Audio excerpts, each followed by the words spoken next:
First, you have some time to look at questions 1 to 5.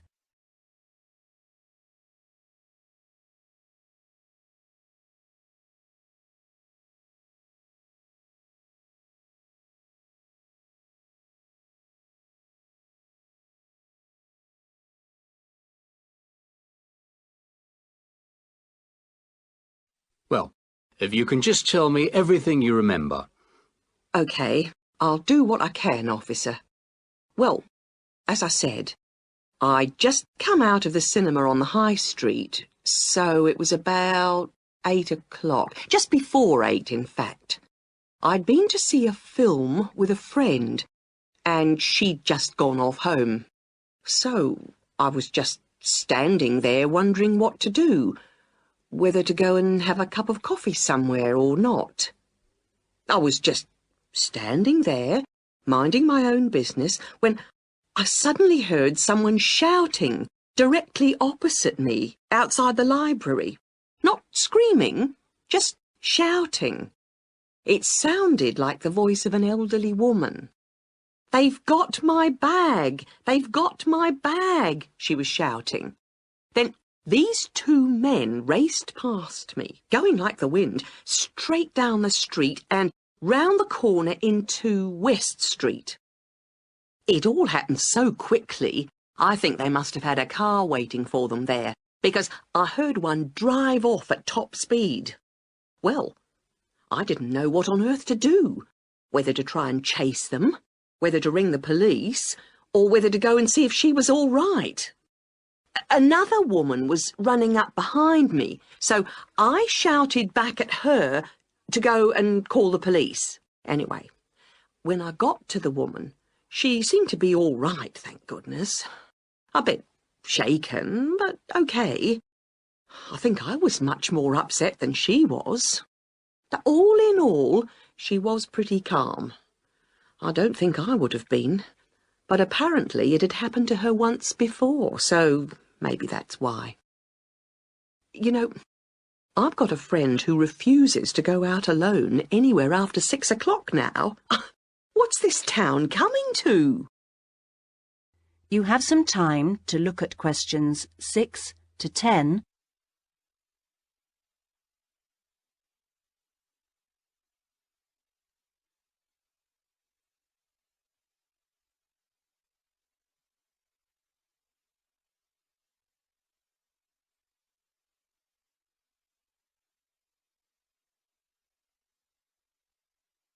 Well, anyway, she just kept saying, "I didn't see a thing. I didn't see a thing."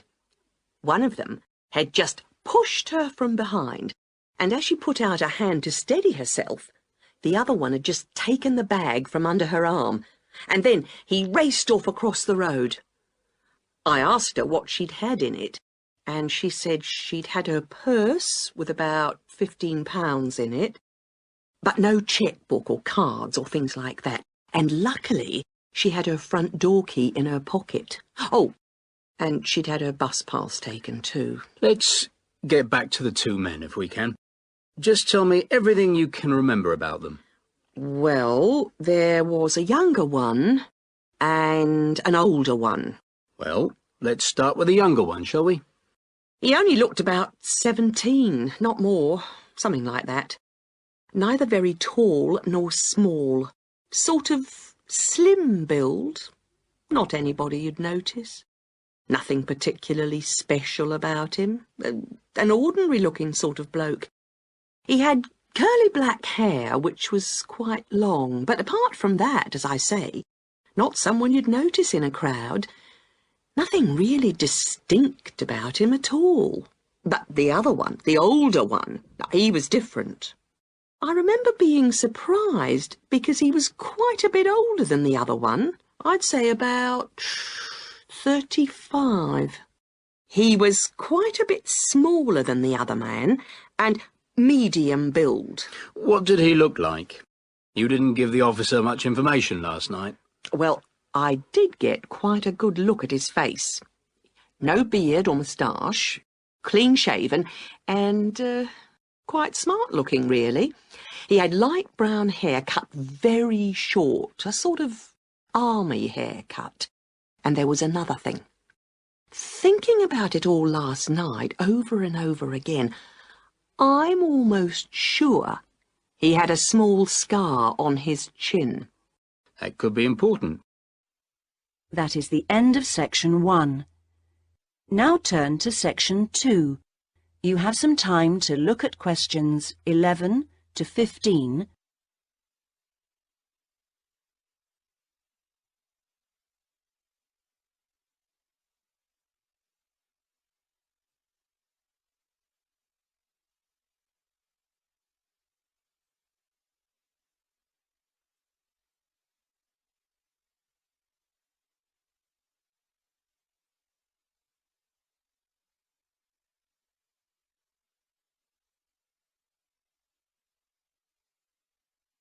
Welcome to the Bridge Hotel information line.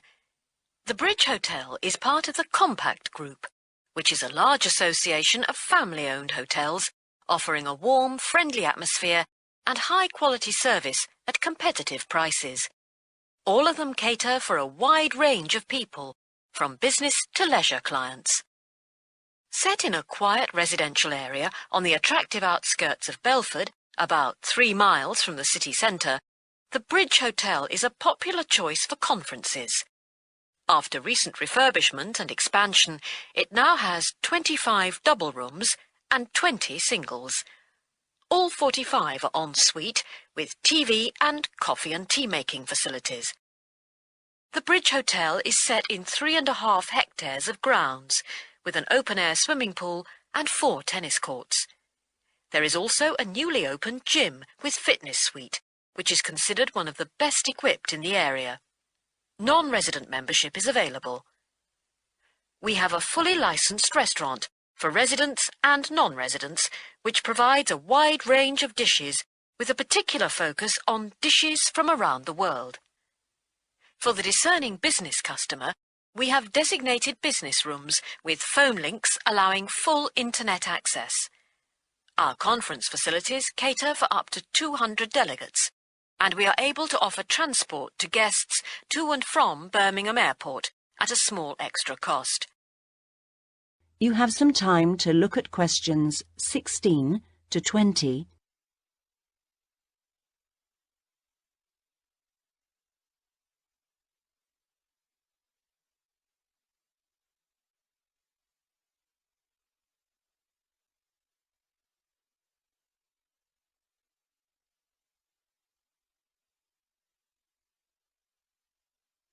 There now follows information about short break packages. Welcome to the Bridge Hotel Short Breaks information line. We offer 3 packages: 2-day, 3-day and 5-day.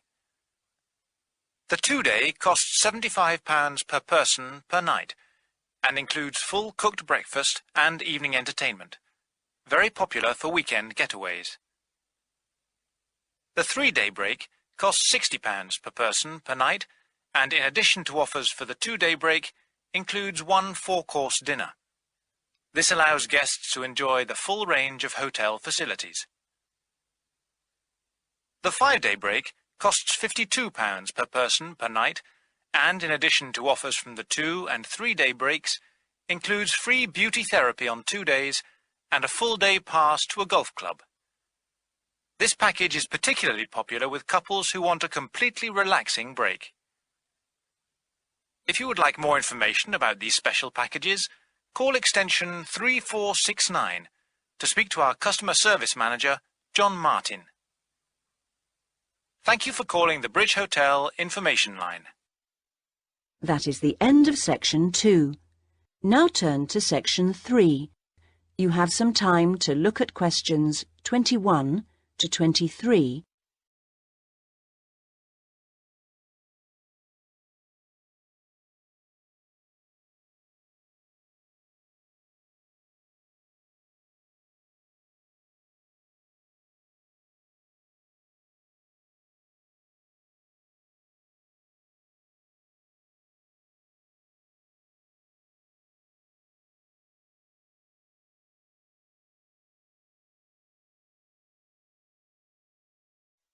Hi, Elaine.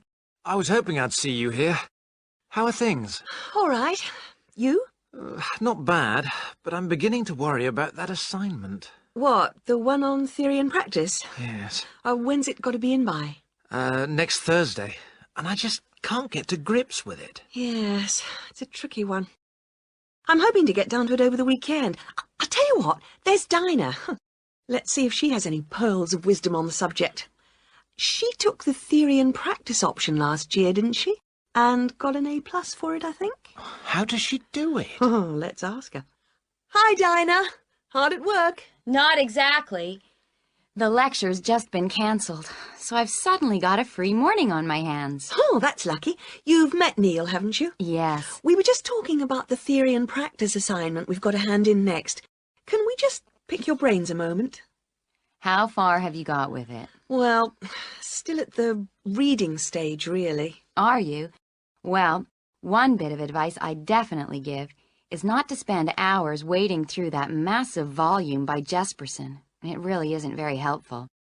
I think the only reason they keep it on the reading list is that the library has got so many copies of it. Personally, I found the essential source was Parisi. Have you read her yet? Parisi? Don't think so. That's a great book. It must be on your reading list. Right. Another one I found very useful was the article called something like Practical Theories by... was it Williams or Willard? Yes, Willard. Also, if you want to look at case studies, that small book of Ron Brown's has got some interesting stuff in. You know the one I mean? Ron Brown. Yes, I looked for it in the library, but it was out on loan. You have some time to look at questions 24 to 30.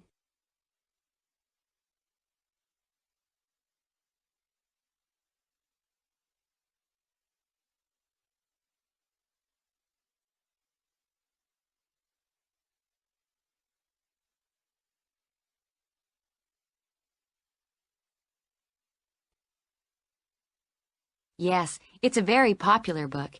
Did you try the recall system? The what? Don't you use the recall system? You should, you know. You just have to take a pink slip from any of the librarian's desks, fill the details of the book in, put your departmental address on the back, your departmental address, not your home address, and hand the slip in at the information desk. Then check the mail in your department twice a day, say at 10 in the morning and 3 in the afternoon, for a slip telling you the book is ready to collect. Last week, I recalled a book at lunchtime and got the slip telling me it was ready just 4 hours later. That was exceptional. It usually takes about 3 days. I didn't know you could do that. Is it expensive? No. There's a nominal charge, 25 pence a book, I think. It's well worth it if you're preparing for an assignment. Are you going to be working together on it? I'm not sure. I would if I were you. You get so much more out of the assignment that way. But surely the tutors would notice that our essays were the same. No. I'm certainly not suggesting you should actually write the thing together. I'm talking about when you first start on a big assignment. I think it's a good idea to find 2 or 3 others on the course who live near you and divide up the reading load between you. Then you can meet up again a few days later and take it in turns to summarize your reading for each other. At the next stage, we go round the group explaining our essay plans, which makes it easier for individuals then to go off and write the first draft of their essay on their own. Later on, we usually exchange drafts and give feedback in the group before finally writing our essays individually. Do you really do all that? Usually, yes. It makes the whole thing much easier and more enjoyable. Right. Well, I think I need another coffee before getting started. Can I get you one? Yes, why not? That is the end of section 3. Now turn to section 4. You have some time to look at questions 31 to 40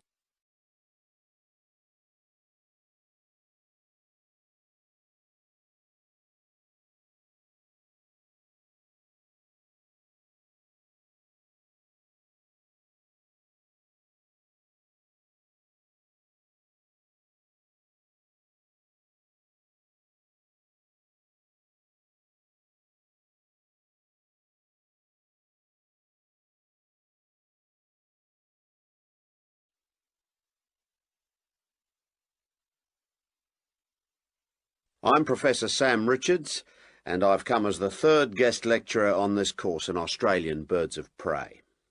My job is to keep a watchful scientific eye on the state of Tasmanian peregrines, so I'll start by giving you some background to these magnificent birds of prey before I speak briefly on my own project.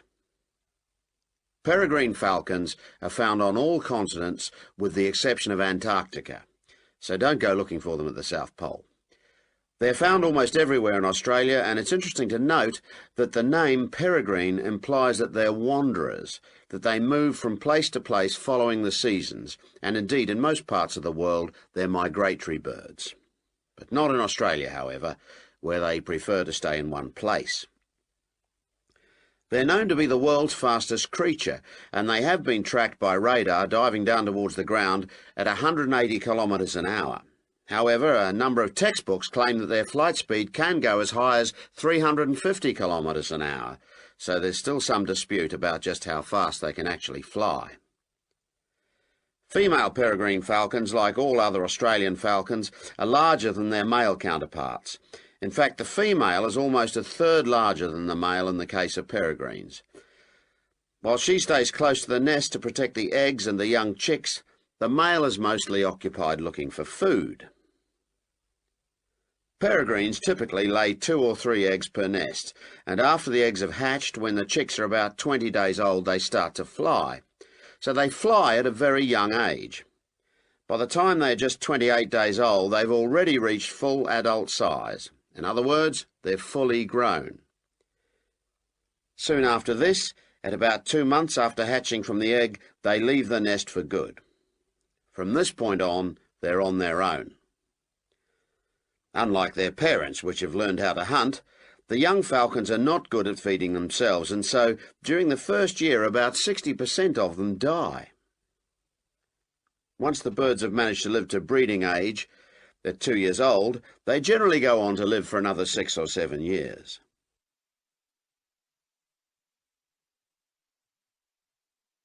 When we come across nests with young chicks, the first thing we do is catch the chicks before they're able to fly. We have to catch them at an early age. We then attach identification rings to their legs. These rings are made of colour-coded aluminium, and they allow us to identify the birds through binoculars later in their lives. Thirdly, because we need to know how many males and how many female chicks are being born, we note the sex of the chicks. Noting the sex of the birds is a vital part of our research, as I will discuss later. The next thing to do is to take a blood sample from the chicks.